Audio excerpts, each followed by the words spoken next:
Well, after much ado and much delay, I finally get to say, ladies and gentlemen, please welcome Terry Daniel to the VO Pro podcast. My God, how long have we been trying to get this together? Oh, I don't well, I held out for a bigger rate. That you It's worth did. it. So I can't thank you enough for agreeing to my terms, Paul. You and I have a unique relationship in this business because, I've pretty, I think, well documented. The first time I tried to get into voiceover was 25 years ago, and I hit the brick wall and slid down like a load of spaghetti. And then several years ago, I came to you first. I had heard you on Jamie Muffett's VO School podcast along with J. Michael Collins. Yeah. And I reached out to you and I said, Terry, I want to get back in the business. I don't know what I don't know. Help. And you did. Yeah, which is really kind of a shame. I mean, you could take our conversation out of the Facebook Messenger thread and you could we'd have like 10 voiceover books.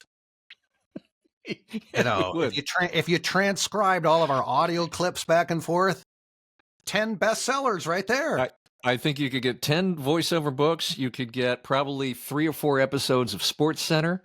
I know that you've been doing this for a long time. I know that you've been coaching for a long time. I've trained with you and your staff.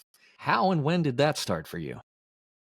It's not something I really even was interested in doing. And then, as I started to get more,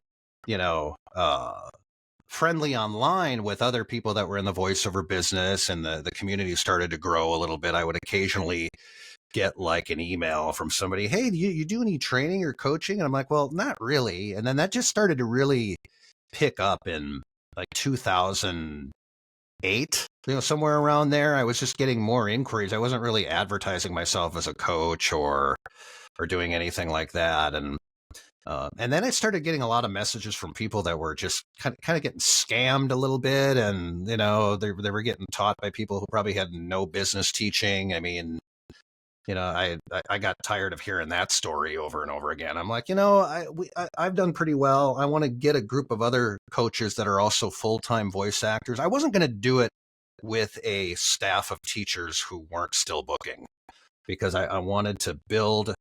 I mean, I was coaching on my own for a while, but then, I always had this kind of dream about putting a coaching staff together, aka UVT.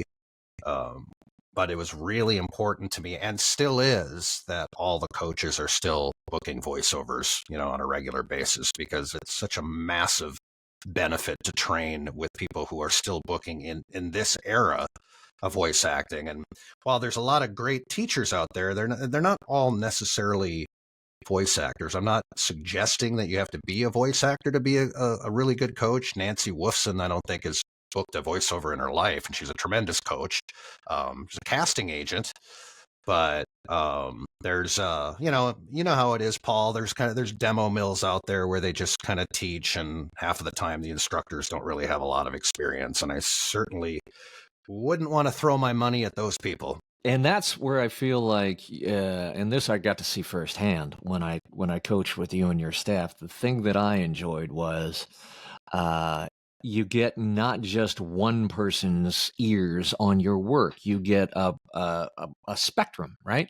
Yeah. Rob Marley may hear something different than the way you hear it, and Right. you get the benefit of almost coaching by committee. Yeah, and everybody kind of brings something fresh to the table. Everybody has a different niche, really, where Trish just does all our marketing sessions, really. That's what she does with us. And we have Amy Breedlove now, who's a great script performance coach. Jan Anderson is a good tech coach, really good, audio engineering mind. And Rob and I do a lot of the demos and script coaching. And Garnett Williams is a terrific script performance coach and really good with character work, which is something I'm not super strong at. So there's everybody brings a certain strength to the team, and I think it works. And everybody's booking, of course, which is really important to have a staff like that. So, And I think it takes probably a lot of the, because I'm a one-man band here, right, on the business coaching side. And I think it probably takes a lot of the heat off of, one person having to do everything. Now you can sort of share the load as a team. Correct, because my goal was to really focus on demo production. I still enjoy doing a lot of the group classes, and I still do some one-on-one coaching, but really the rest of the coaching staff, they take the bulk of the one-on-one appointments because it's getting harder and harder for me to have my calendar fill up like that. I still enjoy it, but I like it when the rest of the staff does the coaching so I can focus on the demos. You work with largely newer talent or people getting, for example, in my case, back into the industry. What do you think is the biggest obstacle to most people when they get into voiceover? I think fear and being really impatient, feeling that need to just make all kinds of money within like a 2 week period. There's a lot of people that, lose their job. And we've all been there. We've all gotten fired or we've all gotten laid off. But the voiceover business, as you know, Paul, this is not a quick fix if you're unemployed.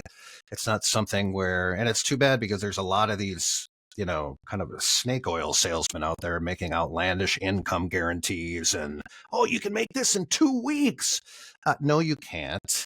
And sometimes it takes 2 years and you have to really work your ass off and be really patient. This is absolutely not a business that's going to be, a quick resolution for being unemployed or a financial issue. That's for sure. You mentioned fear. Fear what? Just fear of failure. There's a lot of people that don't think they're good enough, and there's a lot of people that think they're great and they're not very good. So it kind of goes both ways. But it is amazing how creative individuals, whether let's say whether they're a good photographer, a voice actor, musician, it's unbelievable the insecurity level amongst all of us. I still can't stomach my own voice. I hear it on a video, I hear it on a commercial. And I just want to vomit everywhere. I'm not really a fan of hearing it. I'm glad agents and clients like it, but that's been my own insecurity my whole life of being told when I was a child that I wasn't good enough to do anything that I wanted to do. So that's been a major hurdle jumping over that and, hearing those hearing that little snake in the Garden of Eden whisper in my ear as a child, that I was a fool for wanting to go into theater or radio or voice acting. I won't go into too much more detail, but my mom was really, she went to her grave really disappointed that I never became a minister. That shit sticks with you for the rest of your life when that's all you heard is, those kind of, I didn't have the type of parents that supported me when I was, you hear all these stories like, oh, my parents, I've got people that, parents that come to me, my son wants to do voiceover, my daughter wants to do voiceover. They're like 10 or 11 years old, right? It's like, wow. I mean, I don't even know what that feels like, Right. It's Well, and interesting. that's why I'm such a big believer in mindset, right? Because owning a business, starting a business, for me, I always say it's one of the most difficult things you will ever do in your life. And to Right. that end, it will stretch you and push you and grow you in ways that are monumentally uncomfortable. And what that means is it forces you to confront your own shit, right? Yeah. The Yep. voices in your head, the imposter syndrome, all that stuff, perfectionism, you name it, it all comes bubbling to the surface under the force of that pressure. Right. And if you're getting into voiceover in this new era of voiceover where there's, there's almost so much help, there's like 500 voiceover groups on Facebook alone, right? So you're getting really good information mixed in with information that's not very good at all. Or you have moderators of some of these groups that just started doing voiceovers 10 minutes ago. And I'm going to open up a voiceover group and we'll do some Q&A. And it's just like, dude, you just started like 10 minutes ago. I'm not sure you should be running, being an expert in a voiceover group. So it can be, and then we have Reddit right now, and then all these platforms where you can get advice about voice. And congratulations with your new stardom on Reddit, Paul. Yeah, I got roasted and pretty much thrown off of Reddit.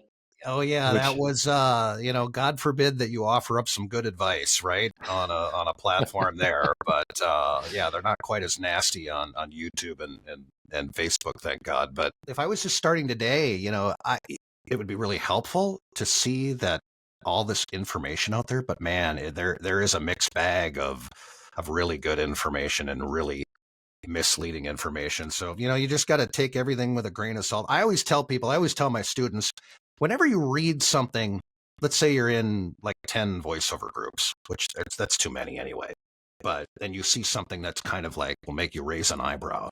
Well, click on the person who said it and do some research on that person. Google them and look them up on social media, find out if they're booking, what agency represents them. I mean, are they qualified to be giving any advice at all? And usually when you see something really stupid like that in a Facebook thread, usually this person isn't even in the business. And a perfect example of that is these AI fear-mongering trolls out there that just, the doomsday AI trolls, and they're not even in our business. in the grand scheme, that is not unique to voiceover. This is the era in which we live, the era of so much information. There is misinformation and disinformation. Right. And while I get that, it's confusing for people, it's not unique to voiceover. And people say, well, there's so much contradictory information out there. And I will say that's true. And I will further say it's true even among the good information, because my opinion on the business is going to be different from Terry Daniels, which is going to be different from Mark Ryder's, which is going to be different from Trish Bassani's, which is going to be different from everybody else. Right.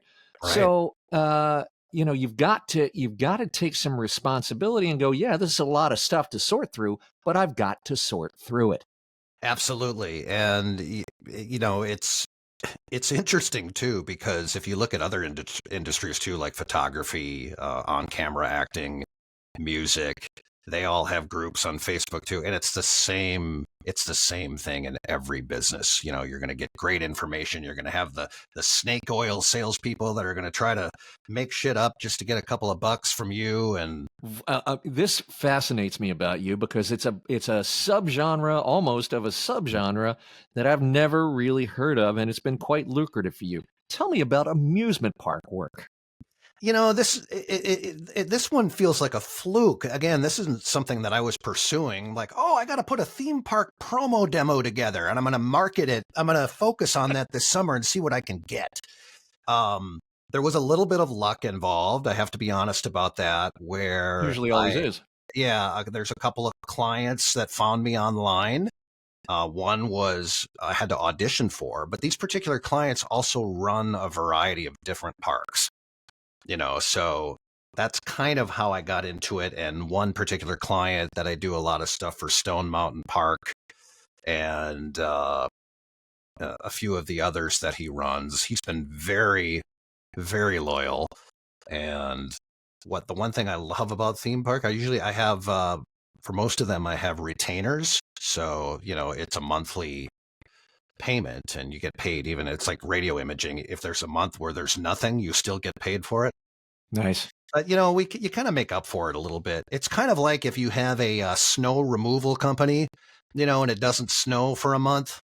Well, then the next month they're going to be out like every other day, because you're going to get blizzards and blizzards. It all kind of evens out. So it's money worth paying. I don't know if that was a good comparison or not, but it always kind of evens out, and they're fun. And with my ADD issue, which is severe, as you know,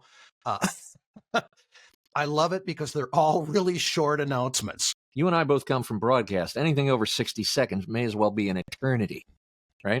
And that's all you think. I mean, this isn't the case with, bless all the audiobook narrators, the Johnny Hellers of the world, who just kind of go from one audiobook to the next, and they've got that mindset, and they're patient, and they just, they've got it.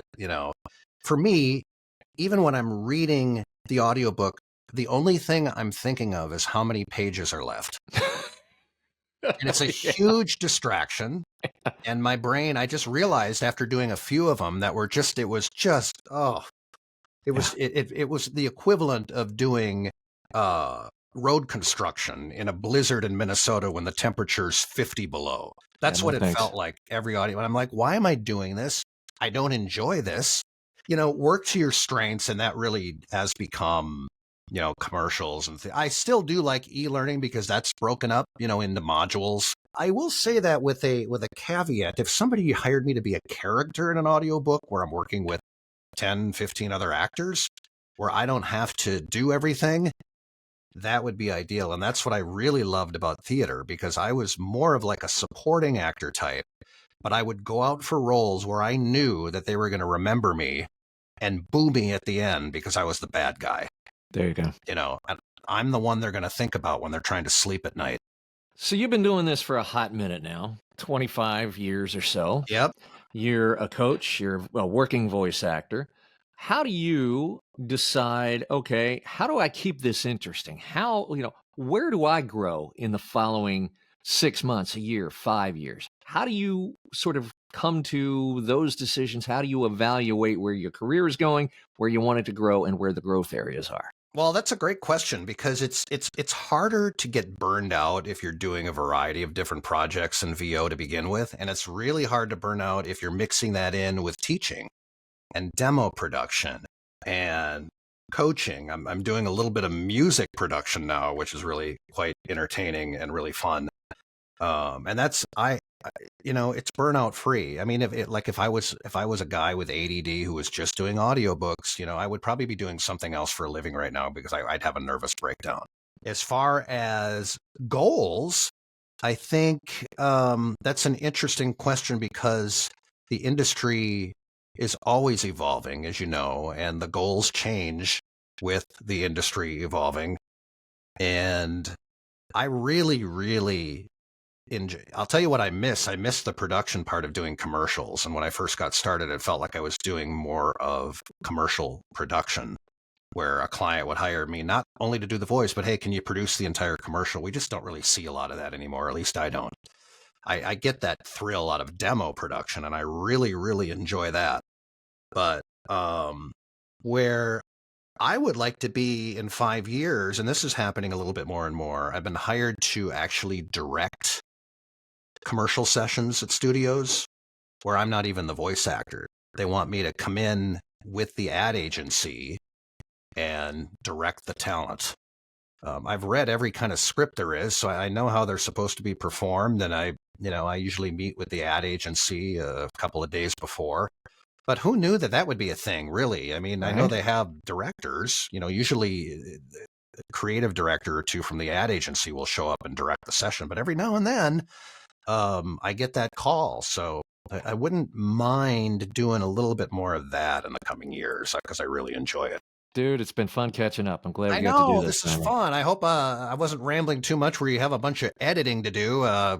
There is nobody that out-rambles me. So I think you were fine. You were great. I really enjoyed talking to you.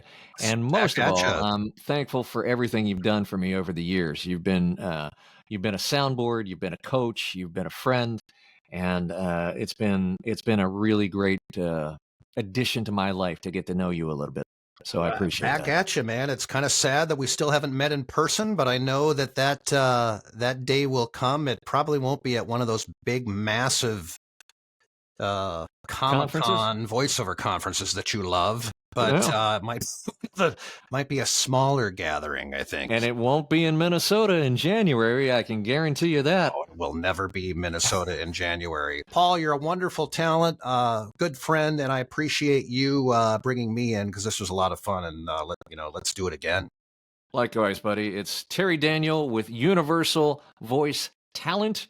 And I'll put the link to the website in the description and the show notes, so that if people want to get in touch with you there, they can do that. Terry, always a pleasure, man. Thanks for coming on. We're calling it UVT Coaching now because it just sounds cooler. Sounds like sunscreen to me. I don't know why. Well, now I'm going to have that in my head for the rest of it. Now we're going to have to change UVT you wearing? Oh, I'm wearing 50. Thank you, sir. This was a lot of fun. Thank you, buddy. Great seeing you. Take care, man.